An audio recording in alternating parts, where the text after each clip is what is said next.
എന്നതിലൊരു നിങ്ങളോട് പറയാൻ ഇന്നിപ്പോൾ ഇതിമേ നമ്മളൊരു സീനറി വരയ്ക്കാം. എങ്ങനെയുണ്ട് സീനറി വരച്ചിട്ട് എന്നുള്ള അഭിപ്രായം കൂടി നിങ്ങൾ പറയണ്ടേ. നമ്മളെ വീഡിയോൻ്റെ താഴെ കമൻറ്റ് ബോക്സിൽ വന്നിട്ട് അറിയിച്ചാൽ. നമ്മളൊരു കൂട്ടുകാരന് ഫോൺ ചെയ്തപ്പോൾ കുറച്ച് പോയിന്റുകൾ പറഞ്ഞു, അതും കേട്ടിട്ടാണ് നമ്മളിങ്ങനെ വരയ്ക്കുകയാണ്. ഞാനിപ്പോ കണ്ട കാഴ്ചയെ ഇപ്പൊ കാഞ്ഞിരക്കുളത്തിൽ ഒരുപാട് ആളുകൾ കുട്ടികൾ ചാടുണ്ട്. ഈ കുട്ടികളൊക്കെ വീട്ടിൽ നിന്ന് എന്താണ് കുളത്തേക്ക് കുളിക്കാനെന്നുള്ള ലെവലില് പോരുന്നതാണ്. കുളിക്കാൻ എന്തേലും പറഞ്ഞാണ് പോരുന്നതേക്കാരം. രക്ഷിതാക്കള് അറിയാം, ചിലപ്പം കുളത്തേക്ക് ചാടാനായാലും ചിലപ്പോ എടുത്തേറി കളിക്കാൻ പോകുന്നതേക്കാരം. ഈ കുട്ടികള് പൗതി നീന്തൊക്കെ അറിയണവരുണ്ടതില്, ഫുള്ള് അറിയണവരുണ്ട്. ഞാൻ അറിഞ്ഞിട്ടും കാര്യമില്ല. ഒരാൾ മുങ്ങി പൊന്തി കഴിഞ്ഞ പോലെ പിടിക്കാൻ ഈ കുട്ടികളെ കൊണ്ട് കഴിയില്ല. കുട്ടികളെ പിടിച്ചു കഴിഞ്ഞാൽ കുട്ടികൾ താഴ്ന്നു പോവുകയും ചെയ്യും. മുതിർന്ന ആരുമില്ല, മുതിർന്ന ആളുകളില്ല, ഒരുപാട് കുട്ടികള് ഒക്കെ കുട്ടികളാണല്ലേ.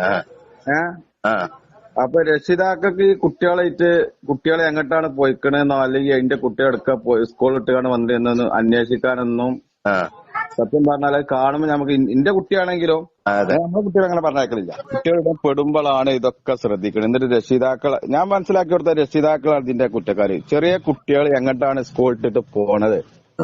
ഇപ്പൊ ചെറിയൊരു വെള്ളച്ചാട്ടം മതി. എന്റെ അഭിപ്രായം അങ്ങനെ തന്നെ അല്ലേ? അങ്ങനെ തന്നെയാണ്. ഓരോ കുട്ടികൾ വെള്ളച്ചാലിൽ കളിക്കുമ്പോൾ ഇനി ഫുട്ബോൾ കളിക്കാൻ വന്നോട്ടെ, കുട്ടികൾ കളിക്കാനാണ് വരുന്നത്, അല്ലെങ്കിൽ വേറെ എന്തിനാ ഓരപ്പോ ആരൊക്കെ കൂട്ടുകാരുണ്ട്, അതൊന്നും രക്ഷിതാക്കൾ ശ്രദ്ധിക്കണില്ല. എനിക്ക് കഴിഞ്ഞല്ലോ ഞാൻ 2 ബലൂൺ വാങ്ങി. ഞാൻ കുട്ടികളൊപ്പം ഉണ്ട്. പക്ഷെ ഈ ബലൂണിനൊക്കെ ചെറിയ ചെറിയ ഓട്ടകളുണ്ട്. ഈ കാഞ്ഞിരക്കുളത്തെ നടക്കൊക്കെ കണ്ട് വിട്ട് ഈ തള്ളാര് വരുമ്പോ ഈ തള്ളാർക്ക് നീന്താക്കാൻ അറിയില്ല. ഇവിടെ ഈ ബലൂൺ ഇങ്ങനെ നടക്കുന്നതാണ്. ഈ ബലൂൺ കാറ്റ് കുട്ടി താഴത്തേക്ക് പോയി. താഴത്തേക്ക് പോയി ഞാനാണെങ്കിലും വലിയൊരാളാണെങ്കിലും മുങ്ങി പൊന്നുന്ന ഒരാളെ ആയുള്ള കുളത്ത് പിടിക്കാൻ കഴിയില്ല. കാര്യം നമ്മളുമാരും ജീവൻ പോകും. ഈ കുട്ടി നമ്മൾ അതിൽ താത്തേ ഉള്ളൂ. ഒപ്പമുള്ള നീന്താക്കാരനൊന്നും പറഞ്ഞിട്ട് കാര്യമില്ല.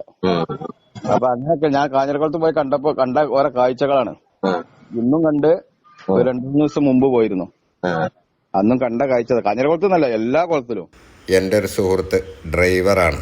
അപ്പൊ അവന് പല ഭാഗങ്ങളിലും പോകുന്ന ഭാഗങ്ങളിലൊക്കെ ഇങ്ങനെ ഓരോ വെള്ളക്കെട്ടിലും കുട്ടികൾ ചാടി കളിക്കുന്ന ഒരുപാട് കുട്ടികളുണ്ടാവും ചെയ്യും. രക്ഷിതാക്കൾ ആരും ശ്രദ്ധിക്കുന്നില്ല എന്നുള്ളതാണ് അവൻ കണ്ടുകൊടുത്തും ഇങ്ങനെയാണ് ഉള്ളത്. അപ്പോൾ അതുകൊണ്ട് നമ്മുടെ ചെറിയ കുട്ടികളെ എന്തെങ്കിലുമൊക്കെ സംഭവിച്ചിട്ട് പിന്നെ പറഞ്ഞിട്ട് കാര്യമില്ല. അപ്പോൾ ഈ വോയിസ് അതിനു വേണ്ടിയിട്ടാണ് നിങ്ങൾ കേൾപ്പിച്ചത്.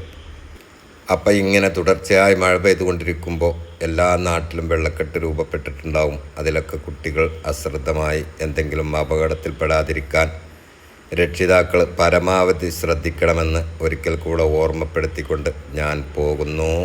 എല്ലാവർക്കും വണക്കം.